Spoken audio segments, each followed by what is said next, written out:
Hey everyone, it's your boy King J, and today I want to talk about both the PlayStation and Xbox. Now, I got both. Don't get me wrong, I'm happy for them, but I do have some concerns, and I do want to talk about both of them. Now, when it comes to both the PlayStation and the Xbox, now the PlayStation comes in at 825 gigabytes. Now, that is not enough for next-gen gaming at all. Now, the reason why I say it's not because it doesn't come with exactly 825 gigabyte for you to store your games. It actually comes with 670 gigabyte. Now, if you have a game like Call of Duty where, it's 225 gigabytes, if you install everything, that means that's 1/3 of your storage gone. And not only that, there's no external solid state drive support right now. Like, we've got the console, and yeah, if you download like maybe 3 games or even 4, that's it, it's done. For example, I've got Spider-Man, Sackboy, Astro comes with it, and then I also got Call of Duty. So it's like, and Demon Souls. So that's it, my console's done. And that's a bit weird to have a next gen and it's like my console's done. Like if I wanted to get Devil May Cry or something like that, I can't. They do say that you can uninstall some of the Call of Duty stuff, but if I wanted to get a game, wouldn't you want to just install everything? So that's how I was thinking of it. Again, they haven't come out with no expansion or anything like that. And then on top of it, the camera, when you use it into the PC, it says USB boot, but there's no way to use it right now unless someone knows. But from when I've been asking loads of people, they said there's no way to use it and it doesn't come up on your PC. It only comes up on your PS5. So I feel like they need to sort that out.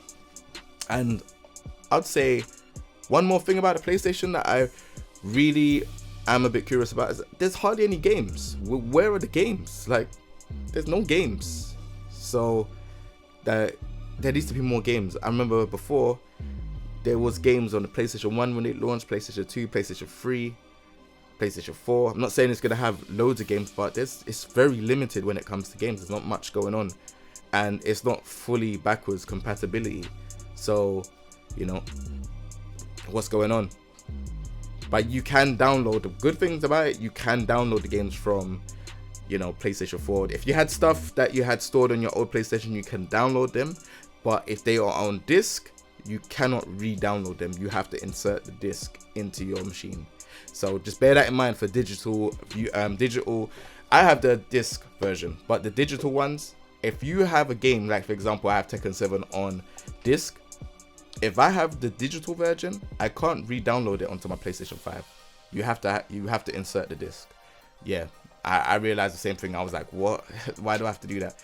Unless there might be a way that they might update it and say, yeah, you know what, if they have this, then they should be able to download it. But yeah, I haven't found no way yet. So that's the PlayStation. So let's put the PlayStation down. They're both heavy. So PlayStation's there.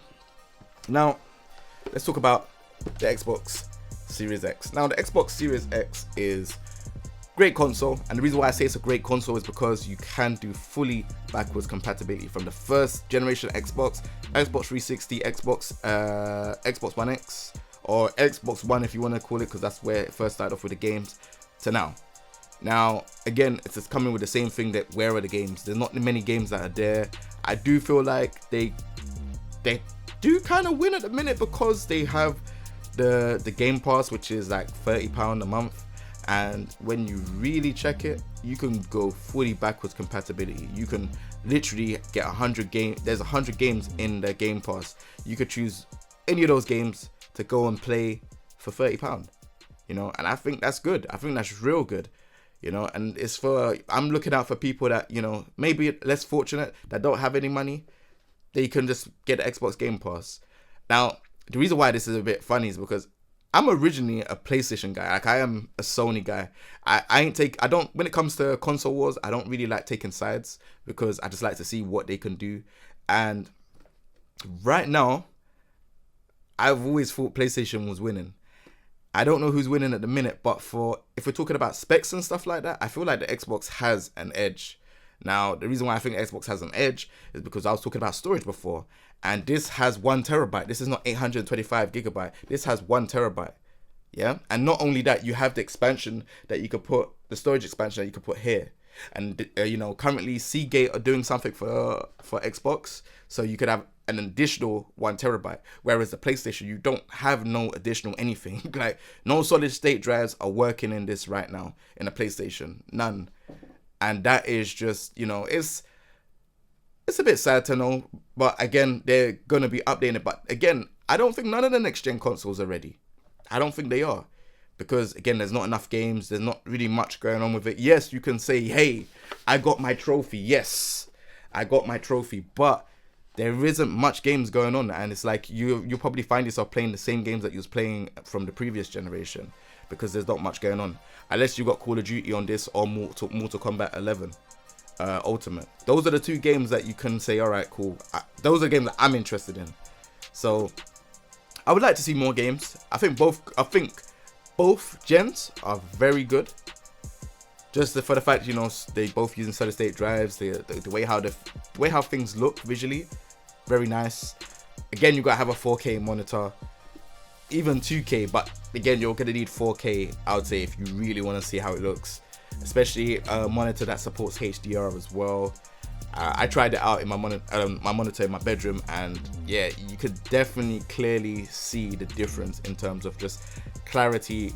And the best way to find out clarity and stuff like that is find a stage in the games where it has, like, I don't know, a puddle and reflection, or stages that have bright lights and stuff and it reflects in the puddles, stuff like that, and you could be able to see the difference in just the way how things look. But yeah, like I said, both consoles, they're really good. Quick resume as well on this is great. Doesn't work on some games. Some games have issues and stuff like that. But again, I do feel like this has more games, especially that they have Yakuza Like a Dragon on this, but they don't have it on PS5. I think it's coming out later on PS5. Unsure why, but that's what's going on. And you know, this console, there's one, you got the Xbox Series X, which is the black version. Then you got the Xbox Series S, which is the white version. PlayStation, I don't really like. It's a white. The console that they have is only white. They could have had black panels. I mean, come on, it can't be that hard to create black panels for the PlayStation 5. But again, like I said, it's there, and yeah, it's just for the people that don't have the consoles that are watching this video. Like, I generally feel like the games, there's not many games on the console at all, and there's hardly anything to support more than 1 terabyte on the Xbox Series X, other than the storage expansion from Seagate, and then and you know, that costs quite a bit. And then on the PlayStation, you can't use a solid state drive, external one. You know, even the M2s, you can't use them either. But there's meant to be a port there that you can put them in, and it's meant to work, but you can't use it. So maybe on the update it will work. But again, like I said, I just don't think both of the next gen consoles were ready. But that's just a personal opinion. Let me know what you lot think. If you lot have the consoles, let me know your lot's opinion in the comment section. Like, this is just me speculating and giving you lot what I think. I don't personally think they were ready, especially because some of the stuff that they have, it's just not ready at all. The games on Xbox, like for example, there's quite a few games that are new on the Xbox, but then on the PlayStation 5, there's not really much going on. So again, should they have held out and maybe released it later on down the line? Maybe, because there's still a lot of people that are trying to find the PlayStation 5 and Xbox Series X, and you know, they're pretty much sold out everywhere. So let me know what you lot think in the comment section down below. And yeah, like, I'm interested to know. This is just me speculating, but again, massive shout outs to Xbox for sending me the console. I really appreciate it. You know, you done it for the Xbox One X, and you lot done it for the 360 as well. Appreciate it. Thank you lot so much. Sony, this is like the first time you lot have sent me anything, and I appreciate it. Thank you lot for the PS5. Really appreciate it. You know, hopefully you lot can still send me some more stuff, because I've been playing on PlayStation 1, 2, 3, 4, PSP, PSP Go, PSP Vita. Now PSP Go, you lot might not even know about that. That might go over your head, so make sure you lot do some search on it. But yeah, this is my video. Let me know what you lot think as well. You lot's opinion does matter as well, so leave it in the comment section, man. That's where you lot are. And remember to subscribe on this video, because the ratio is 50-50 at the minute, and I want it to be way more than 50-50, because I put out a lot of content. Take it easy, everyone. Peace. Simmer down, simmer now. Couple kicks to your boat, I'm a winner now. Like Eddie with the feet, I'm a killer now. Simmer down, simmer now.